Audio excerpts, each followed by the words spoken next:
অনেকে বলে কালীও যা কৃষ্ণও তাই, তাহলে বউও যা শালিও তাই, কারণ ও দুজনেই তো শাশুড়ির মেয়ে, দুজনকেই বউ ভাবা যাবে। কালীর সে সুপ্রিম পাওয়ার নেই, কৃষ্ণ কালী হতে পারে, কালী কোনোদিনও কৃষ্ণ হতে পারে না। তাহলে সেই মা কালী কার ভজনা করে? ভগবানের।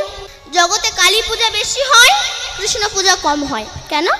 কালী পূজা করলে একটু পাঁঠার মাংস খাওয়া যায়, আবার সুল্লু খাওয়া যায়। আচ্ছা, কালী পূজা করলে যে পাঁঠার মাংস খেতে হবে আর সুল্লু খেতে হবে, কোন শাস্ত্রে পেয়েছেন আপনারা? মন গড়া শাস্ত্র করা। রামকৃষ্ণদেব বলেছিলেন, ওরে যিনি জগৎজননী মা, সে কি সন্তানের মাংস খায় রে? কোন পাঠা বলি দিবি?